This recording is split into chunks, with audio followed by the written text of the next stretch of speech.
слово президенту Российской Федерации, уважаемому Владимиру Владимировичу Путину. Большое спасибо, уважаемый космонавт Мильвич, дорогие друзья. Merci beaucoup, cher cosmonaute Milvish, chers amis. Tout d'abord, comme tous les présents ici, je tiens à remercier le président du Kazakhstan ainsi que nos amis kazakhs pour l'organisation de cette rencontre et pour le travail actif mené sous la présidence kazakh tout au long de cette année, avec le soutien des équipes de nos deux pays. Comme l'ont justement souligné nos collègues, la coopération entre nos États au sein de l'organisation du traité de sécurité collective revêt une importance capitale. Cette coopération repose sur des principes d'alliance, d'amitié, de bon voisinage, ainsi que sur le respect et la prise en compte des intérêts mutuels. Nous sommes, toutefois, dans une période de guerre et de tensions politiques, et plusieurs collègues m'ont demandé de donner davantage de détails sur la situation dans la zone du conflit en Ukraine, où se déroule l'opération militaire spéciale à la lumière des derniers événements. J'ai toujours abordé ces sujets lors de nos réunions, et aujourd'hui encore, comprenant l'importance cruciale de la situation, je vais m'y attarder. Je considère qu'il est de mon devoir de vous informer des récents événements. Comme vous le savez, au début du mois de novembre, des responsables des pays occidentaux ont officiellement autorisé les forces armées ukrainiennes à utiliser des armes de haute précision à longue portée, fabriquées en Occident, pour frapper le territoire de la Fédération de Russie. Nous avons à maintes reprises mis en garde sur le fait que cela équivaudrait à une implication directe de ces pays dans le conflit armé, car l'utilisation de telles armes nécessite inévitablement l'intervention de militaires et de spécialistes des pays membres de l'OTAN. Malgré nos avertissements concernant les risques d'escalade, des frappes ont été effectuées sur les régions de Briansk et de Koursk à l'aide de missiles américains et britanniques. J'ai abordé les conséquences de ces attaques et les dommages subis dans ma déclaration du 21 novembre. À titre de comparaison, nos systèmes équivalents aux missiles de type ATACMS sont représentés par les versions de notre système Iskander. Ces missiles possèdent une charge explosive similaire, mais une portée supérieure à leurs homologues américains. Concernant les missiles européens comme les Storm Shadow britanniques ou les Scalp français, leurs caractéristiques sont inférieures à celles de nos armes, tant en termes de puissance que de portée. Par exemple, la version russe KH-101, une arme air-sol, dépasse significativement les capacités des modèles européens. Nous savons précisément combien de ces armes se trouvent en stock chez nos adversaires potentiels, combien ont été livrées à l'Ukraine et quelles quantités sont prévues pour des livraisons futures. Concernant notre propre production, elle est 10 fois supérieure à celle cumulée de tous les pays de l'OTAN, et en 2024, elle augmentera encore de 25 à 30%. L'Ukraine continue de solliciter ses alliés pour davantage d'armes, mais il ne faut pas oublier que nous disposons de systèmes comme les missiles hypersoniques Kinjal et Tsirkon, qui sont sans équivalent dans le monde. Leur production est en plein essor, et d'autres systèmes pourraient bientôt les rejoindre. Ces systèmes ont été utilisés ces derniers jours en réponse aux frappes contre le territoire russe. Lors de ces opérations, 100 missiles et 466 drones d'attaque ont été déployés, ciblant des infrastructures militaires, industrielles et de soutien. Enfin, je voudrais mentionner notre tout nouveau système hypersonique non nucléaire, appelé Oreshnik. Nous avons été contraints de le tester dans des conditions de combat en réponse aux frappes contre nos régions frontalières. Ce missile, capable d'atteindre une vitesse de Mach 10, soit environ 3 km par seconde, produit une énergie thermique suffisante pour transformer ses cibles en poussière. Ce système, bien qu'aussi puissant qu'une arme nucléaire dans son efficacité, ne contient aucune charge nucléaire, ce qui écarte tout risque de contamination radioactive. Nous disposons déjà de plusieurs unités prêtes à l'emploi, et le choix des prochaines cibles sera déterminé par nos priorités stratégiques. Pour conclure, notre production de ces armes se poursuit, et nous restons déterminés à garantir la sécurité de la Russie tout en répondant à toute attaque sur notre territoire.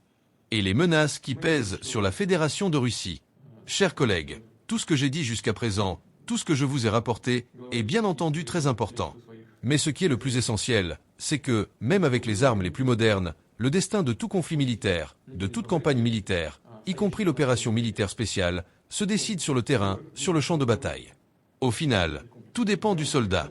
Bien sûr, pour gagner, il faut de la technologie, des munitions, des équipements de combat. Mais le plus important, c'est la motivation, la volonté intérieure de l'individu et, si nécessaire, sa disposition à se sacrifier pour la patrie. Par exemple, pourquoi les soldats et officiers ukrainiens, mobilisés de force, doivent-ils aujourd'hui donner leur vie? Pour un régime néo-nazi bandriste installé à Kiev? Pour ses dirigeants, qui ont déjà perdu leur légitimité? Après tout, ils ne sont même pas allés aux urnes. Aujourd'hui, ils sont totalement illégitimes, et d'un point de vue strictement juridique, ils n'ont même pas le droit de donner des ordres aux forces armées. D'ailleurs, comme ce sont des usurpateurs du pouvoir, ceux qui exécutent leurs ordres deviennent eux-mêmes complices de ces crimes. Ces crimes sont inexcusables. Ils n'ont pas le droit de pousser des gens à la mort, de les envoyer à l'abattoir. De plus, comme je l'ai déjà dit, ces ordres sont criminels. Notre position est claire. Nos soldats se battent pour l'avenir de la Russie et pour celui de leurs enfants. Et c'est pourquoi aucune fourniture d'armement, même le plus moderne, ne changera la situation sur le champ de bataille. Dans notre armée, il y a des personnes de différentes nationalités. Certains se signeront, d'autres demanderont l'aide d'Allah, mais tous avanceront ensemble et rien ne les arrêtera.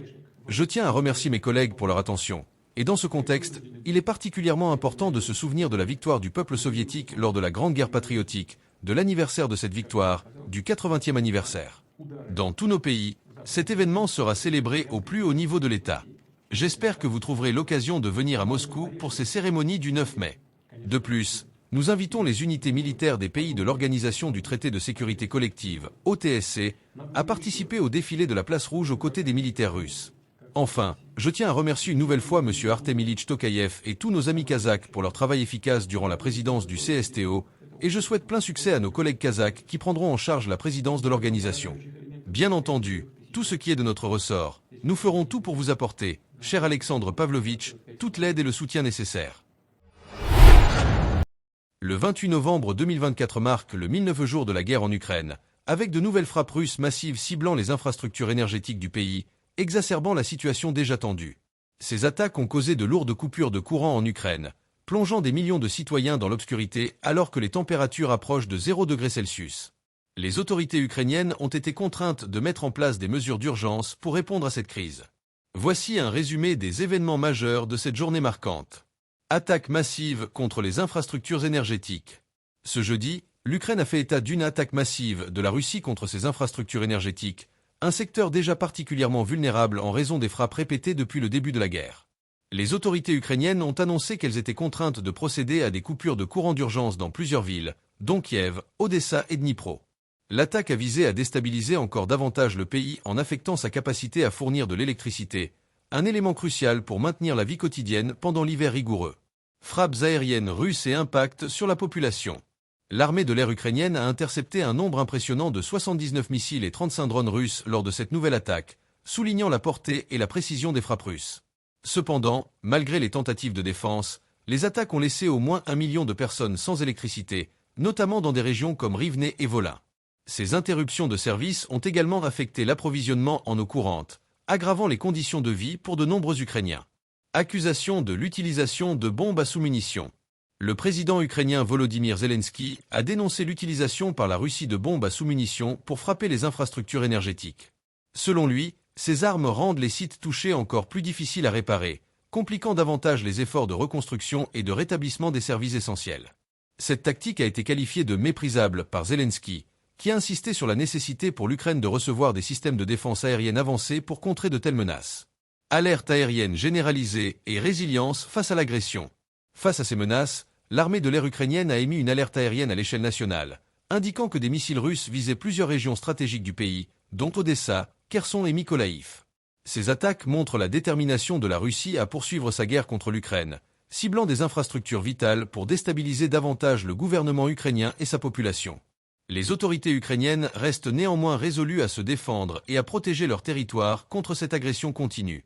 En somme, le 1009 jours de la guerre en Ukraine a été marqué par une intensification des frappes russes, avec des conséquences dramatiques pour la population civile, notamment à travers les coupures d'électricité et les attaques ciblant des infrastructures stratégiques. Ces événements rappellent la brutalité du conflit et les difficultés croissantes auxquelles l'Ukraine doit faire face pour maintenir son infrastructure en vie et ses forces armées en alerte, tout en appelant un soutien international renforcé. Les propos de Vladimir Poutine lors de cette intervention marquent un tournant crucial dans l'évolution de la guerre en Ukraine. L'intensification des frappes russes contre les infrastructures énergétiques ukrainiennes, notamment, est une illustration de l'escalade des tensions qui affectent non seulement l'Ukraine mais l'ensemble de la région. À mesure que le conflit dure, les actions de l'OTAN et des puissances occidentales, en particulier leur soutien militaire croissant à l'Ukraine, semblent contribuer à l'aggravation de la situation. Les armes de haute précision fournies par les alliés de Kiev, comme les missiles Storm Shadow ou ATACMS, ne font qu'envenimer un conflit déjà dévastateur. Ces armes permettent à l'Ukraine de frapper des cibles en profondeur sur le territoire russe, ce qui entraîne une réponse plus agressive de la part de la Russie. Il devient clair que chaque action militaire occidentale renforce la détermination de la Russie à répondre par des moyens encore plus puissants. L'armement avancé, comme les missiles hypersoniques russes, illustre cette spirale d'escalade, où la technologie devient un facteur d'aggravation des tensions plutôt qu'une solution au conflit. L'Occident, en fournissant de plus en plus d'armement à l'Ukraine, semble ignorer les avertissements russes concernant le risque d'une guerre prolongée et l'extension de la violence à des proportions incontrôlables. Cette dynamique ne fait qu'éloigner la perspective d'une négociation de paix, augmentant le coût humain et matériel du conflit. Le soutien occidental, au lieu d'apporter la paix, semble aggraver les souffrances des populations, notamment avec les frappes sur les infrastructures civiles et énergétiques. Les récents propos de Poutine, qui affirment que l'avenir de la Russie est en jeu, reflètent une logique de défense nationale profonde, qui se nourrit de l'agression perçue de l'OTAN. Cela met en lumière le danger d'un conflit prolongé où les puissances mondiales se retrouvent dans un face-à-face où chaque décision peut mener à des conséquences catastrophiques. La véritable question qui se pose désormais est de savoir si l'Occident comprend vraiment l'ampleur du risque qu'il prend en poursuivant cette escalade militaire. Nous sommes peut-être à un point critique où chaque mouvement pourrait précipiter la guerre dans une dimension totalement nouvelle. L'escalade des tensions est-elle en train de rendre la guerre en Ukraine incontrôlable? Partagez votre avis dans les commentaires. Nous serions curieux de connaître vos réflexions sur cette évolution inquiétante du conflit. Merci et à très bientôt.